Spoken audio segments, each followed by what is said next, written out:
estou dando continuidade ao meu testemunho. Irei falar da cinematografia que copia os demônios do mundo espiritual e coloca em seus filmes, e como o cinema transforma em ficção aquilo que é real, ou seja, fazer as coisas espirituais serem mentirosas para que o povo não venha crer em demônios, crendo que sejam apenas criaturas de cinemas. Falarei de filmes, novelas e seriados que trazem toda a maldição do ocultismo dos pactos do cinema para dentro do lar. Irei falar da maldição nos filmes, seriados e novelas. A televisão e a internet têm sido o portal de entrada dos demônios para dentro dos lares. Falarei dos portais eletrônicos infernais que têm sido portais digitais de entradas para os demônios, e sobre a doutrinação maligna que os meios de telecomunicação passam para a família. Irei falar das teias digitais que prendem a vida espiritual, e sobre as redes virtuais que têm pescado muitas almas para o diabo.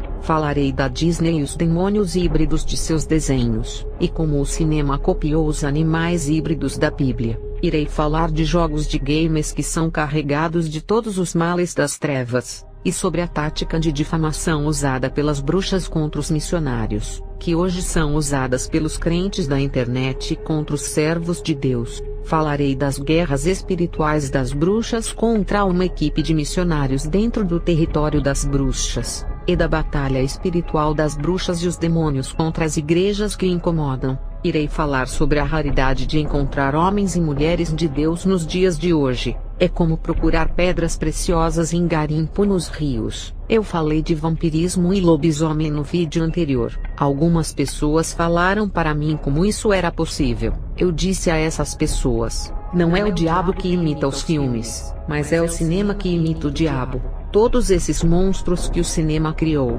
já existiam no mundo espiritual. O cinema fala que esses personagens de monstros foram os autores que criaram, e todos os seus filmes, eles dizem que foram eles que produziram. Já se perguntaram, que tanta inspiração o cinema tirou da cabeça de humanos limitados? A realidade é que o cinema não criou esses monstros, porque eles já existiam no mundo espiritual. O cinema tenta esconder a realidade do mundo espiritual, dizendo que os seus filmes são uma arte de ficção, e quando aparece um testemunho igual ao meu, falando de vampirismo e lobisomem, o povo não acredita, porque Hollywood manipulou a mente do povo a acreditar que isso só existe no cinema. O cinema diz que tudo isso que colocam nos filmes é mentira. Olha os efeitos especiais, porque o cinema se preocupa tanto de colocar na mente do povo que essas coisas não existem. O cinema oculta os segredos do mundo espiritual que eles mesmos têm acesso e colocam em seus filmes. Se tudo é mentira,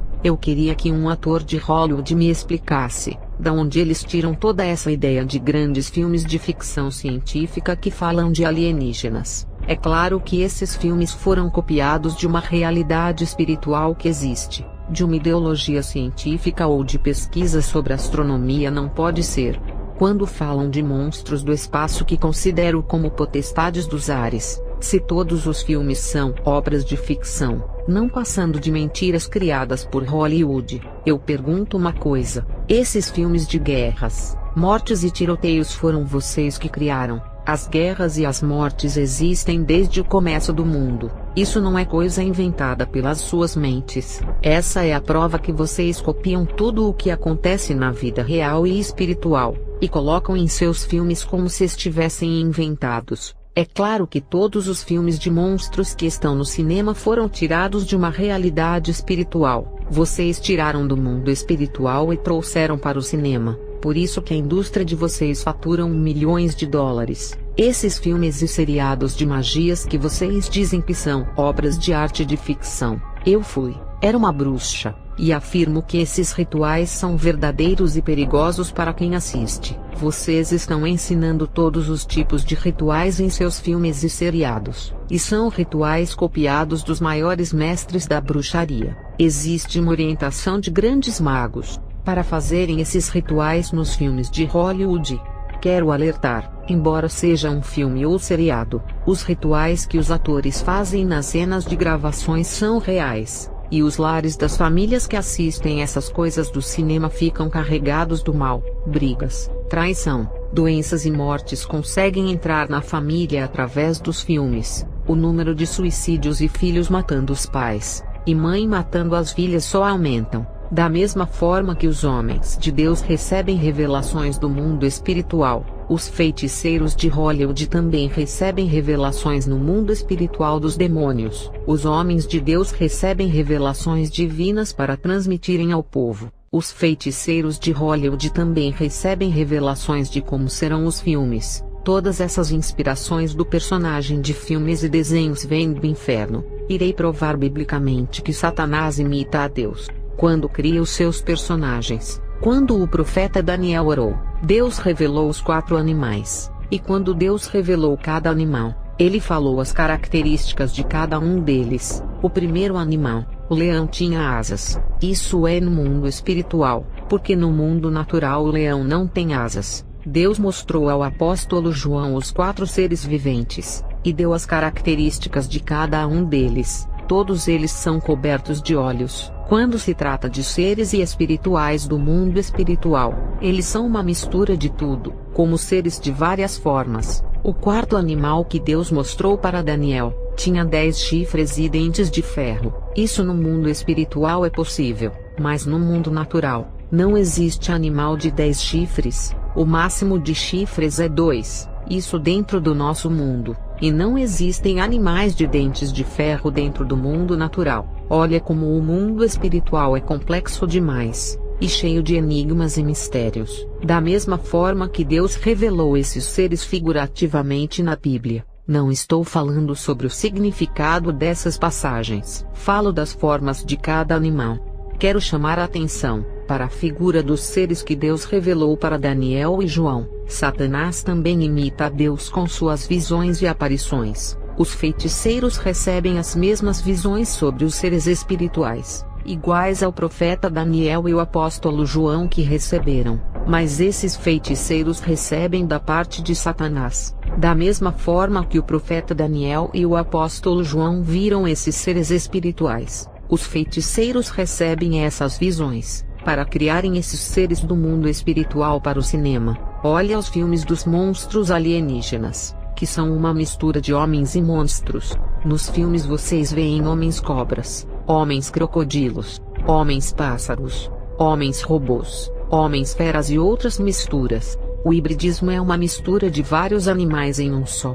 Esses tipos de hibridismo de seres com parte de homem e parte animal é igual aos 4 seres viventes do Apocalipse. O filme X-Men, os seus mutantes são uma mistura de animais e homens. São seres que não têm apenas uma forma, mas várias formas misturadas em um único ser, igual aos 4 animais que o profeta Daniel viu. Todos esses monstros de Hollywood existem no mundo espiritual, e não são criações da mente humana. Os bruxos são inspirados pelos demônios para fazerem essas criações. O apóstolo João, ao ver as 2 bestas, recebeu a inspiração de escrever as características dos seres espirituais. Os feiticeiros recebem essas revelações dos seres espirituais das trevas, e anotam para o cinema criar os seus personagens. O profeta Isaías, ao ver os anjos querubins, eles tinham pé de bezerro, uma forma de hibridismo. Quando era bruxa, eu trabalhei com vários tipos de demônios híbridos.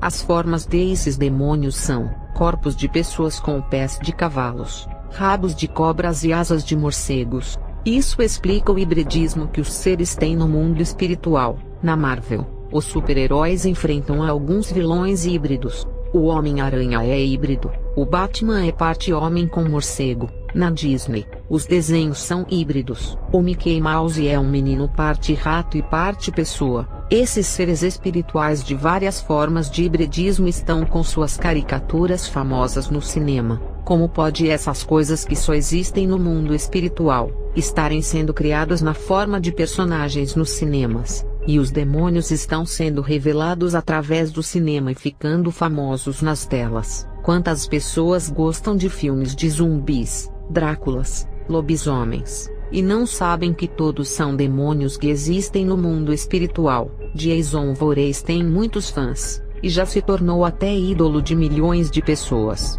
E ninguém sabe que ele é um demônio que existe no mundo espiritual que o cinema popularizou, e a adoração de Jason só aumentou através do cinema. Aquele desenho da Bela e a Fera, O Homem-Fera é um demônio híbrido. Ele apareceu para mim quando eu era bruxa e estava viajando aos Estados Unidos.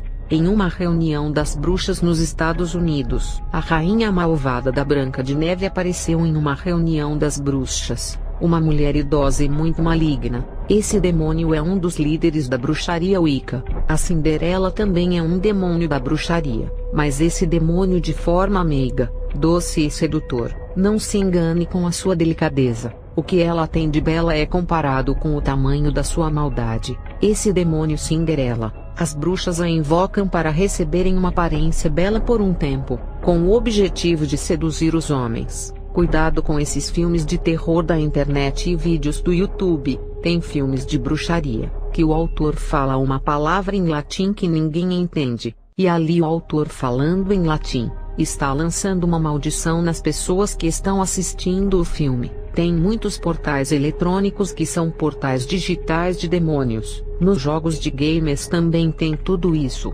Os jogos têm mortes, sexo, vícios e bruxaria. As crianças são contaminadas pela maldade desses jogos. O ritual de bruxaria pode estar na tela do seu jogo, e as mortes que tem ali é uma maldição. Os espíritos da morte que estão naquele jogo irão trabalhar na vida daquela criança. Esses jogos de tiroteio que ficam atirando nos bonecos. As crianças gostam de ficar matando no jogo. As mortes dos bonecos viciam a criança a apertar o gatilho da arma no jogo, e desenvolve o prazer na alma de ver os bonecos caindo mortos. As crianças, ao verem o sangue derramado nos games, começam a crer que isso é interessante. A criança acha divertido em matar os bonecos virtuais, desenvolvendo aquele sentimento que tirar a vida dá prazer. Ela vai se transformar em um assassino quando crescer, porque a semente do prazer de matar já foi plantada em seu coração. E a internet,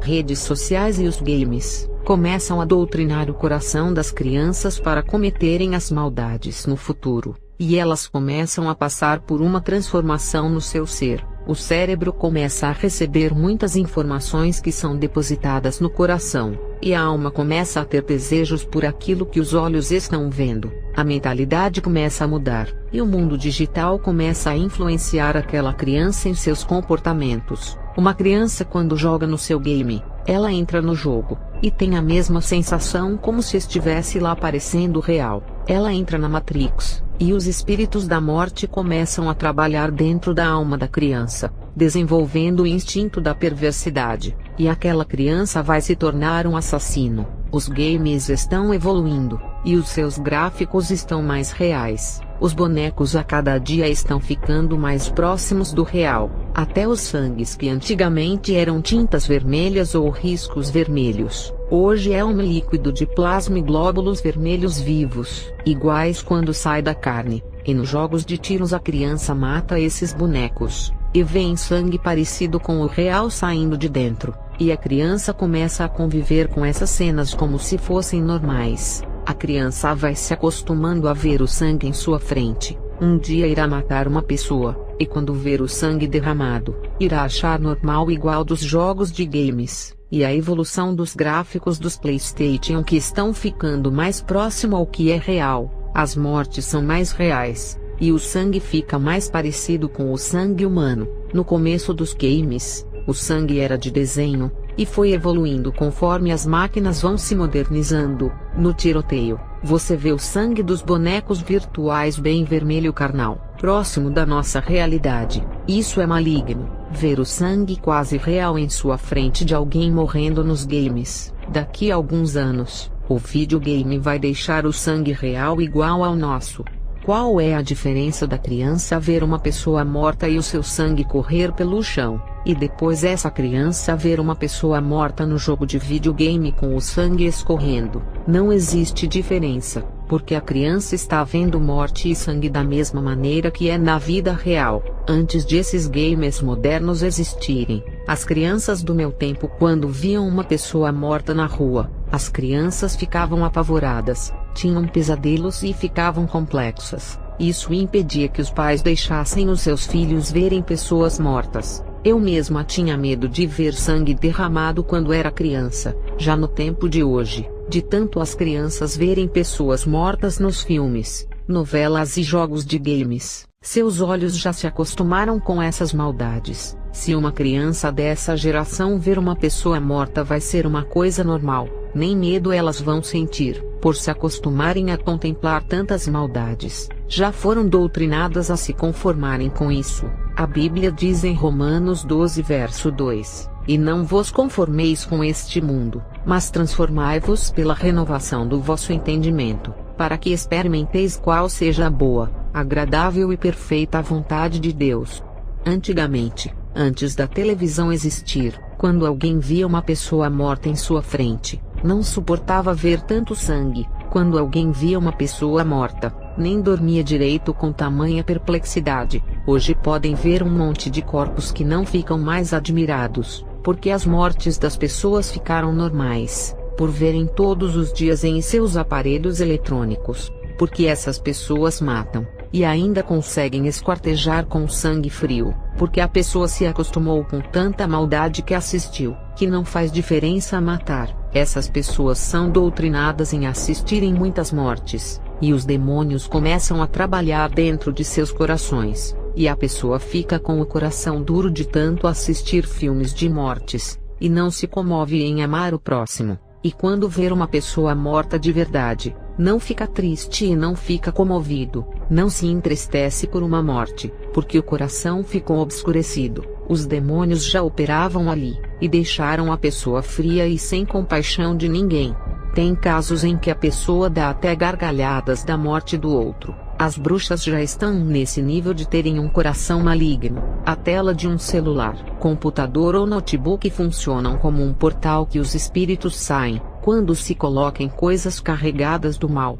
Uma criança foi possuída, ao assistir na internet um ritual de feitiçaria que acontecia no terreiro de um pai de santo da África. Quando a criança assistiu, ela ficou possuída pelos demônios do ritual, e dentro do lar dessa criança, vieram grandes perturbações aos seus pais que não assistiram, mas consentiram que o seu filho assistisse, mesmo que o ritual seja feito lá na África. Eles gravaram essa maldição no vídeo e postaram no YouTube, e qualquer pessoa que assistir a esses vídeos será amaldiçoada. Quem assistir a esses rituais de feitiçaria dentro do seu lar, através do computador, celular ou televisão, ficará com a maldição do ritual dos vídeos, porque essa feitiçaria que está assistindo na internet é como se estivesse sendo praticada dentro da sua casa, e até os barulhos das batidas dos rituais do vídeo irá trazer uma carga negativa ao lar, e as invocações que os bruxos fazem nos vídeos,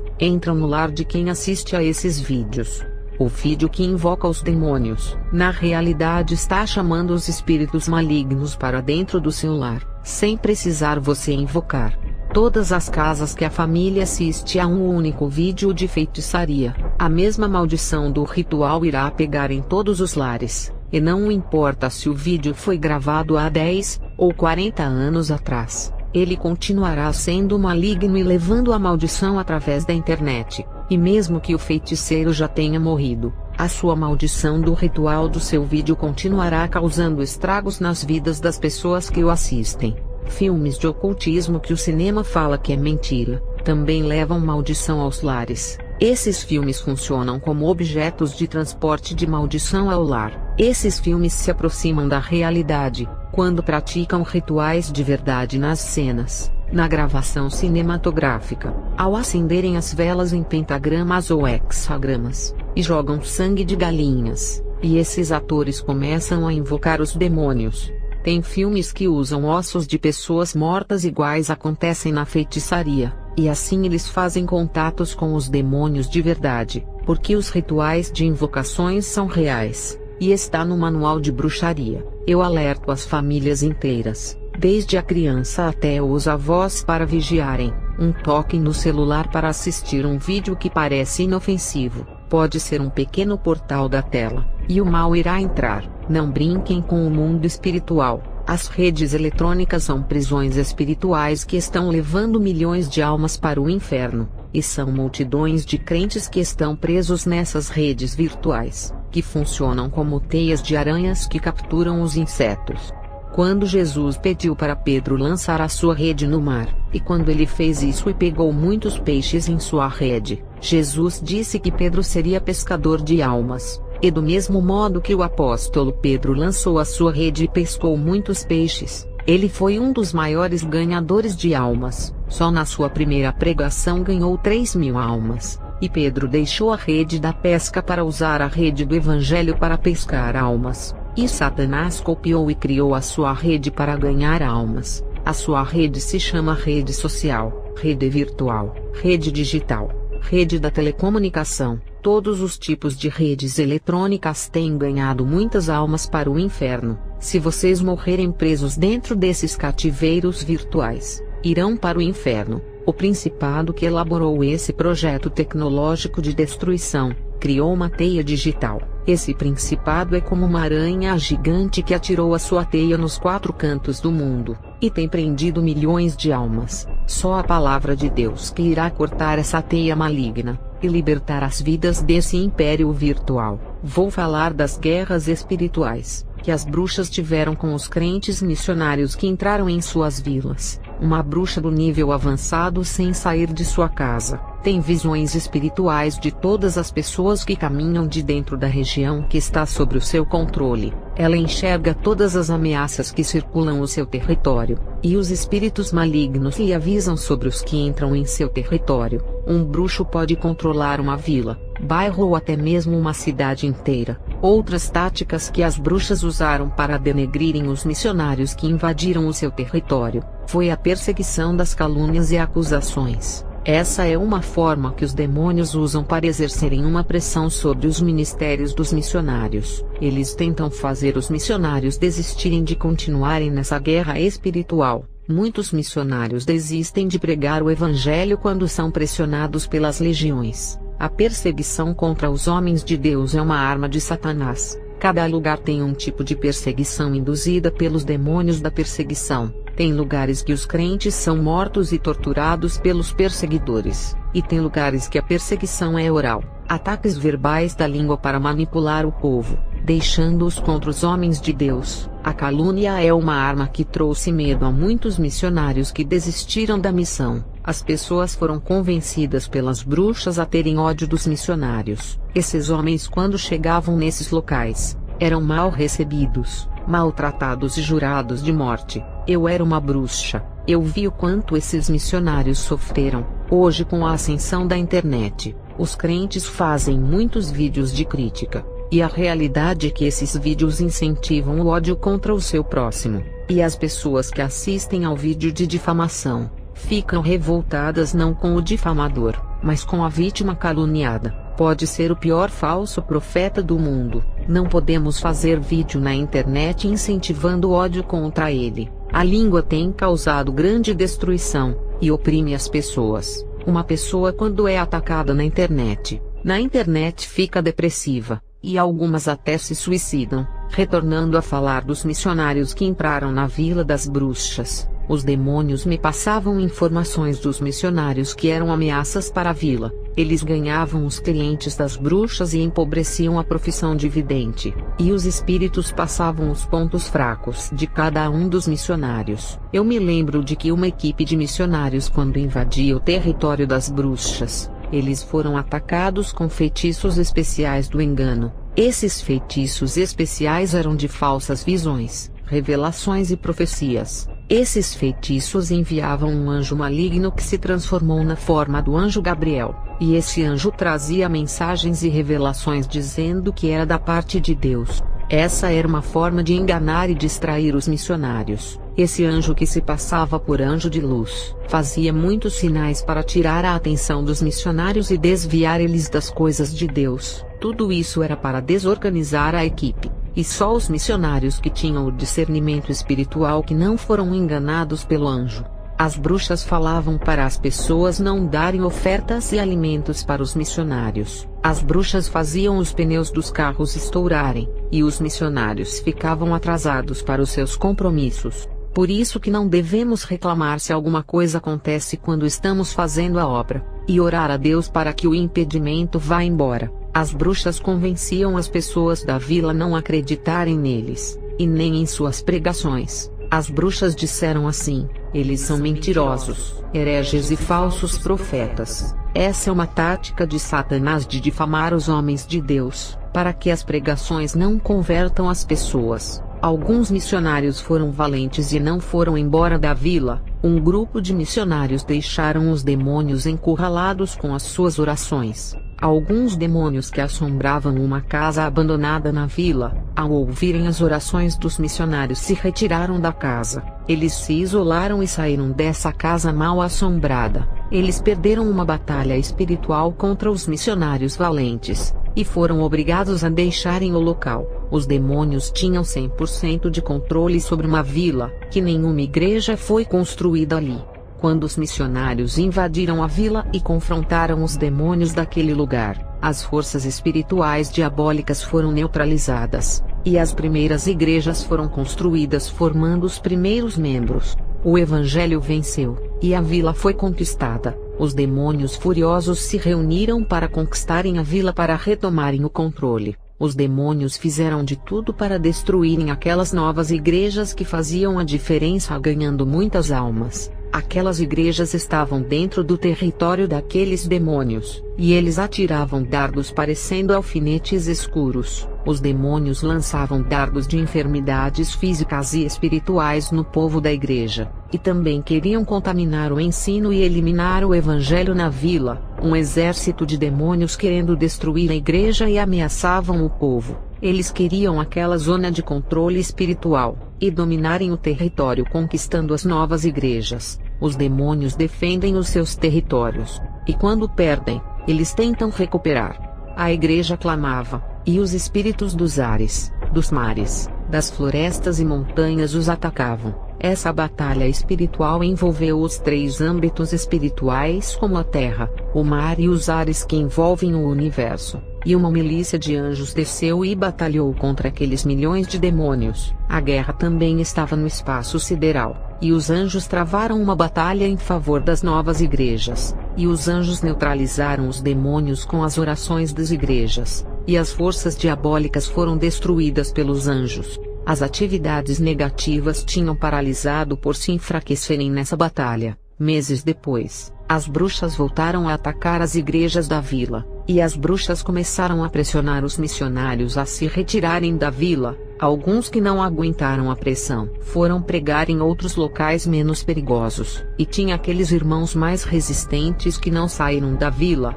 e as bruxas tinham que procurar outros locais, porque a interferência das orações deles atrapalhava a conexão das bruxas em seus rituais nas casas. Na década de 60, 70 e 80, tinha muitos crentes casca grossa que sofriam a opressão, mas não se rendiam e morriam ali, mas não saíam do local. As bruxas da vila atacavam com feitiços as novas igrejas que se formavam ali, mas uma grande barreira espiritual de proteção se formou, e os nossos feitiços não passavam pela barreira. Ali eu conheci o poder do Jesus deles. Quase mudei de lado por temor. A vila das bruxas foi invadida, e os nossos planos foram desviados em atacar outras vilas, e nos vingarmos invadindo os territórios de outras igrejas, em outras cidades que tinham outras igrejas construídas. As bruxas invadiram o território deles para controlarem. As bruxas colocaram divisão nas igrejas daquele lugar, fazendo os crentes discutirem.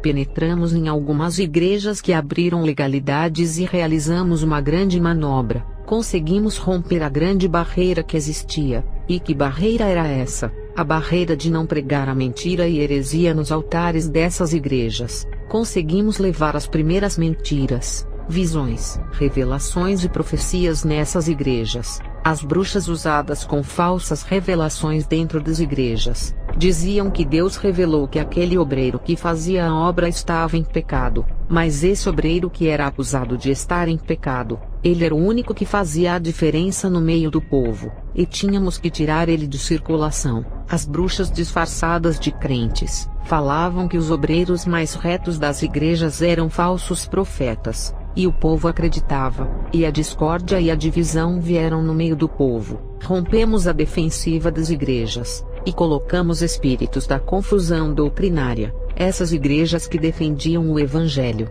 começaram a defender a mentira e o pecado depois que as bruxas entraram ali. Essa ideia de infiltração nas igrejas veio da maçonaria para enfraquecer o evangelho. A filosofia das bruxas era assim: destruindo os mais fortes, que é a coluna da casa, o teto cai. Derrotando o líder da igreja, os alunos ficarão sem a direção. A igreja sem o evangelho da verdade é como o rebanho de ovelhas desordenadas correndo pelo campo sem um pastor.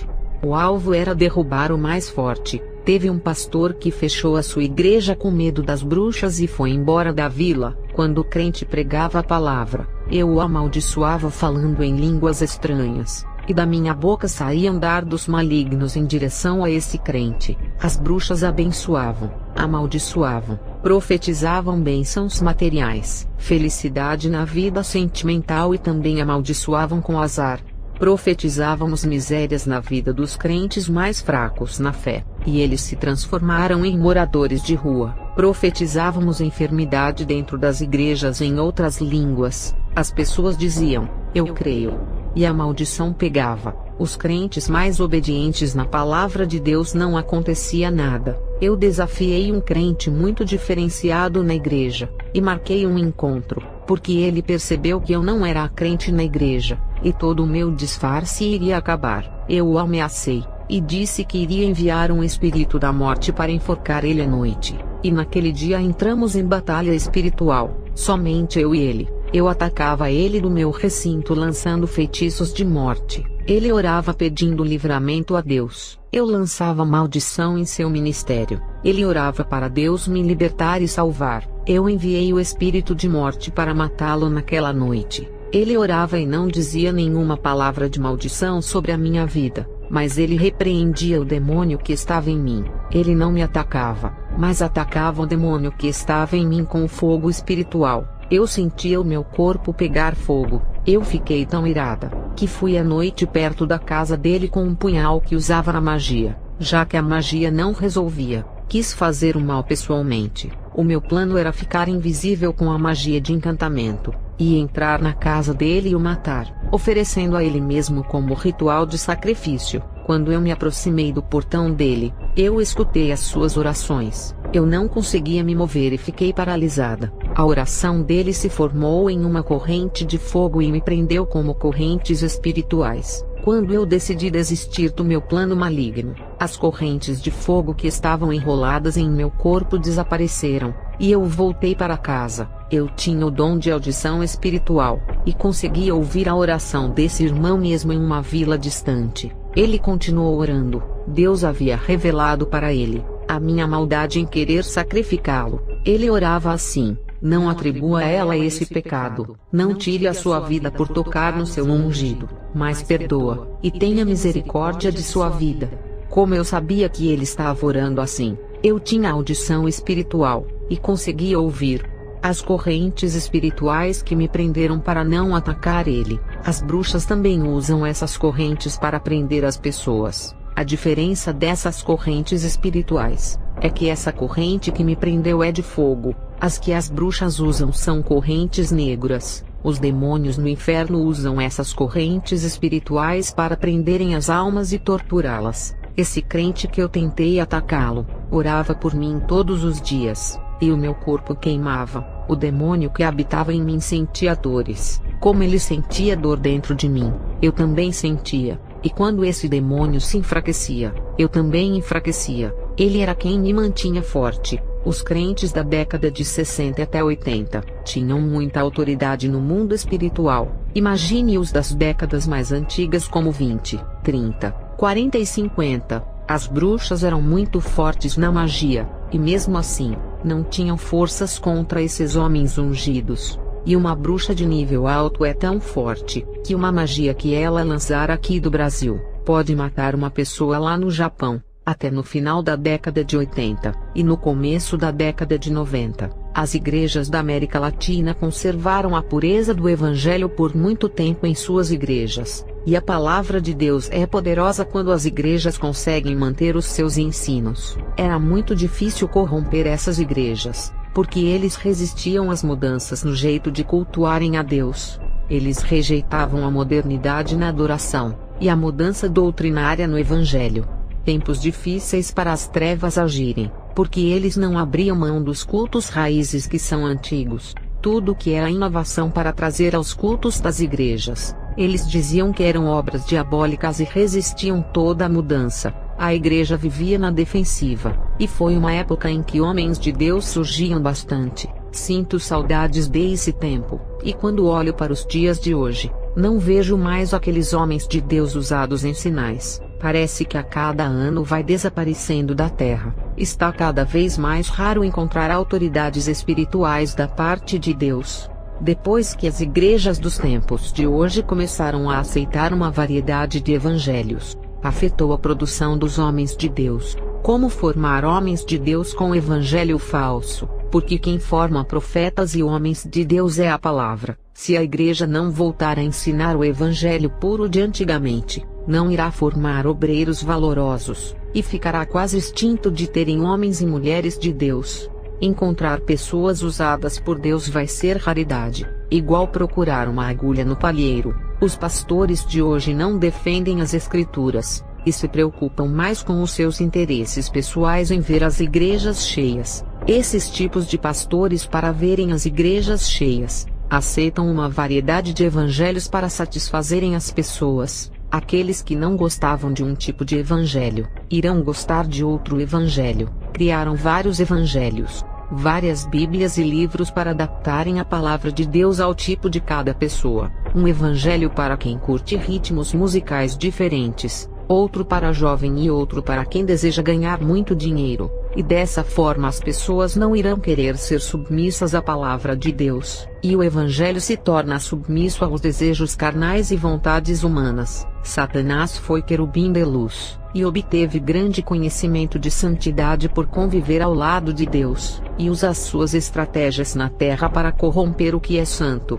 Satanás conhece a Bíblia melhor do que nós, e vai usar todo o conhecimento das Escrituras para enganar os povos criando livros, bíblias e ensinos de vários tipos e gostos. Satanás tentou confundir a Jesus no deserto, usando um versículo do livro de Salmos provando a sua habilidade nas Escrituras. Tem mestres da teologia do engano, para fazerem o povo não acreditar nas revelações ocultas do mundo espiritual, e nem na doutrina da santidade. Esses homens têm habilidades terríveis de usarem versículos da Bíblia sem sentido, para dizerem que aquela revelação é mentirosa, ou que a doutrina santa é de homens. Esses pastores aceitam inovações dentro das igrejas, como coisas boas que vai encher os seus templos de pessoas. Se o povo da igreja fosse valente e resistisse às mudanças nas igrejas, e não fossem aos cultos usando uma forma de pressionar o pastor a não mudar a sã doutrina, seria uma vitória.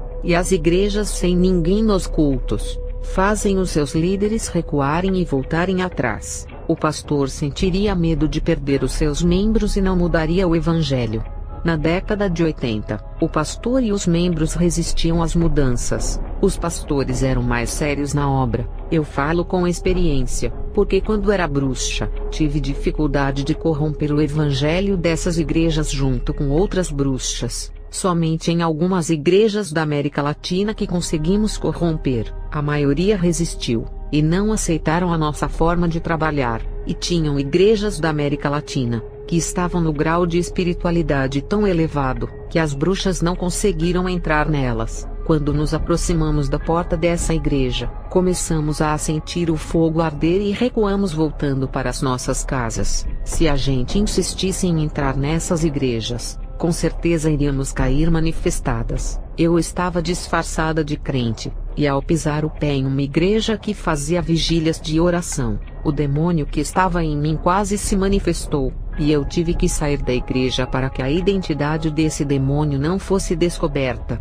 porque uma vez que a gente se manifestava, o demônio ficava preso no corpo por causa da autoridade dos ungidos. A unção aprisionava o demônio, e os seus planos eram revelados.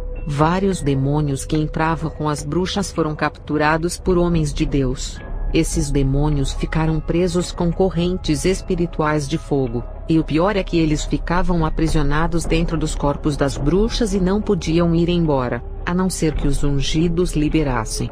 homens de grande autoridade espiritual, na época que as igrejas da América Latina estavam em chamas. Hoje em dia, as igrejas que pregam o evangelho não têm resistência de segurar o evangelho, abrindo mão do antigo evangelho para uma doutrina mais liberal. A igreja não resiste ao mundo como antes. Na década de 80, uma igreja de um país chamado Honduras, conseguiram paralisar com todos orando, milhões de demônios que queriam destruir as pessoas não convertidas. Os demônios da morte não tiveram forças para matar aquelas pessoas que visitaram a igreja. O poder da intercessão daquele povo humilde livrou muitos ímpios visitantes da morte. Os demônios dos vícios foram neutralizados. A confederação mandou eu com mais 3 bruxas corrompermos uma igreja no Chile, e quando chegamos lá, o pastor chileno estava em guerra contra os demônios. Uma legião o atacou em seu lar. Quando o pastor orava na madrugada, os demônios lançavam dardos nele,